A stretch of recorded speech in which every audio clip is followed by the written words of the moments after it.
तो आज भी अंकित सक्सेना को आपने जिबा करा, कमलेश तिवारी को आपने जिबा करा, आप गोली मारते तो समझ में आता है। इससे आपकी वो बर्बरता पता चलती है। नहीं, अरे इंडिविजुअल जीवन में लोगों के जानकार होंगे, उससे सेकुलरिज्म नहीं बन सकता। इसलिए ये देश में झूठा सेकुलरिज्म है। इसलिए आप मंदिर की बात करेंगे तो आप कम्युनल हो जाए। कोई भगवान सीता को, मां सीता के बारे में गंदी बात कह देगा हैदराबाद में तो कोई कुछ नहीं पूछे, और माइनॉरिटी में है फिर भी कहते हैं 15 मिनट का टाइम देते। अगर मेजॉरिटी ने टाइम मांग लिया तो क्या होगा? इसलिए मैं बार बार कहता हूं, एक मुसलमान, वो ईमानदार हो बेईमान हो, मुझे इसमें कोई इंटरेस्ट नहीं है।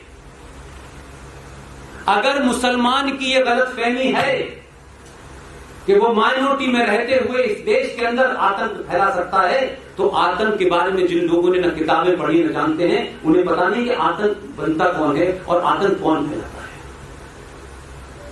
दुनिया में आतंकवाद वहीं सफल हुआ है जहां मेजॉरिटी आतंकवाद करती है, चाहे पंजाब में हो चाहे कश्मीर में हो। अगर इस देश में मुसलमानों को यह बदख्याली हो गई है कि वो इस देश के हिंदुओं को आतंक से खत्म कर देंगे, तो ध्यान रहिए, खुल के कहता हूं, ये कोई मेरा चैलेंज वैलेंज नहीं है, ये सच्चाई है। शायद अभी समझ में नहीं आएगी। ये मुसलमानों की जिम्मेदारी है कि इस देश के 100 करोड़ हिंदू अहिंसक न हो। अगर इस देश के 100 करोड़ हिंदुओं में से कोई 5% भी हिंसक हो गया तो पता नहीं चलेगा कहां से आए। इसलिए ये जो लोग भूल रहे हैं, इस देश की पीस के लिए, इस देश को बचाए रखने के लिए, ये जो 51 लाख का कोई कमलेश तिवारी के ऊपर इनाम घोषित कर देता है, एक मुसलमान जाके गोली नहीं मारता कि तूने कैसे इनाम घोषित किया, तू कौन है, तू कोई एक्स्ट्रा कॉन्स्टिट्यूशनल बॉडी है क्या? नहीं, मुसलमान एक तरफ चाहता है ये कहानी चलती भी रहे, कुछ लोग पार्लियामेंट के अंदर ड्रामा भी करते रहे, और कुछ लोग गंगा जमुना तहजीब के नहीं उनको गले मिलो, ईद आई बकरीद है, ये भी चलता रहे। इसलिए ये बड़ा कौन के अटैक है, ये बड़ा ऑर्गेनाइज क्राइम है, इसमें सब शामिल हैं। जो चुप हैं वो ज्यादा बड़े गुनाहगार हैं। ये जिम्मेदारी मुसलमान की है इस देश की कि हिंदू हिंसक ना हो जाए, और अभी यहां से बदलना शुरू हो गया है। ये उस परंपरा के लोग हैं कि जिनके शास्त्र कहते हैं कि किसी के मन में, अपने मन में किसी के प्रति द्वेष न रखना, लेकिन दुश्मन अगर तुम्हारे सामने आ गया है और तुम्हें लगता है कि तुम्हें वो मार देगा, इससे पहले कि वो ये सोचे उसकी गर्दन धड़ से अलग कर देना। ये वो लोग हैं जिन्होंने अभी तक की नहीं है। ये ठीक ठाक तरीके से इस कायनात को, इस यूनिवर्स को, इस ब्रह्मांड को बचाने के लिए पागलों की तरीके से जो काम कर रहे हैं, इन्हें करने दो। ये जो कन्वर्जन का बुखार हो गया है, 95 के जो बनाई गई है, उसमें लिखा है 25 से 26 तक कि इस देश में मुसलमानों को अपने मजहब की जो भी चीजें हैं उन्हें मानने का अधिकार है, लेकिन subject to the public order and morality. It's written in the constitution कि आप अपने मजहब का पालन करें, ये ध्यान में रखते हुए कि पब्लिक डिसऑर्डर ना हो और कोई इमोरल काम ना हो। तुम कहते हो सड़क पर नमाज पढ़ेंगे, ये पब्लिक ऑर्डर को डिस्टर्ब नहीं करना। और इतने जाहिल हैं अल्लाह के फजल से, किसी ने कहा कि भाई ये माइक लगा करके क्यों नमाज पढ़ते हैं, इससे सुबह 4 बजे आप क्यों, नहीं मैं नहीं चाहता सुनना, चलिए थोड़ी देर के लिए मान लेता हूं, मैं क्यों सुबह 4 बजे अपनी नींद डिस्टर्ब करूं, मैं टैक्स देता हूं भारत सरकार को, मेरी नींद डिस्टर्ब करे। तो कुरान मजीद में कहां लिखा है, मैं ये जहालत का नमूना लीगली दे रहा हूं ना आपको। अभी आपके सूबे में इस पे चर्चा हुई और कहा गया कि साहब वो ये लाउड स्पीकर पे आसान नहीं जा सकते।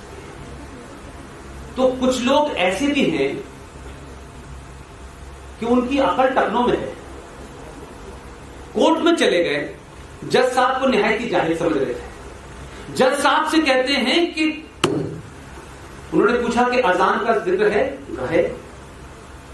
नमाज का जिक्र है, तो बोले ये भी लिखा हुआ है क्या कि उसमें लाउड स्पीकर? तो वो पागल आदमी कोर्ट में कहता है कि कुरान मजीद में लिखा है कि लाउड स्पीकर पे पढ़ना है।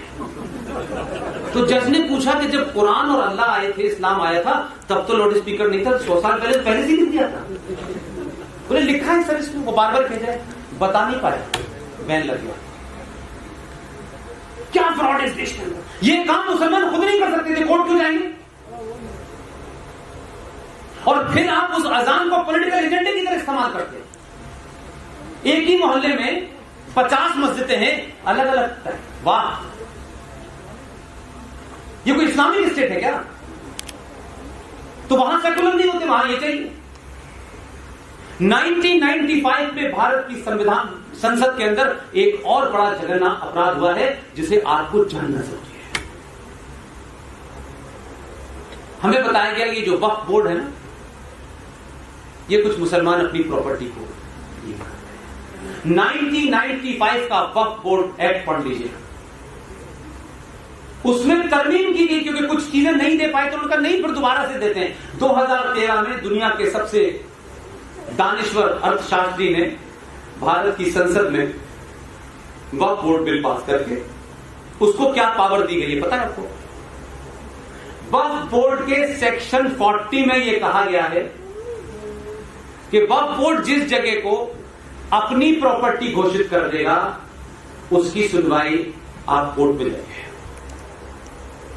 पहले ट्राइब्यूनल में जाइए जहां कोई मुसलमान बैठा हुआ है, वो प्राइवेट प्रॉपर्टी हो, वो सरकारी प्रॉपर्टी हो, वो कहीं की भी। अगर कल कुछ लोग कह दें कि हमारा राष्ट्रपति भवन वक्फ बोर्ड की प्रॉपर्टी है, उसको साबित करने के लिए आप कोर्ट पे जाइए, वो प्रॉपर्टी उनकी हो गई। इससे बड़ा हिंदुस्तान में क्या दुनिया में लैंड जहाज हो सकता है?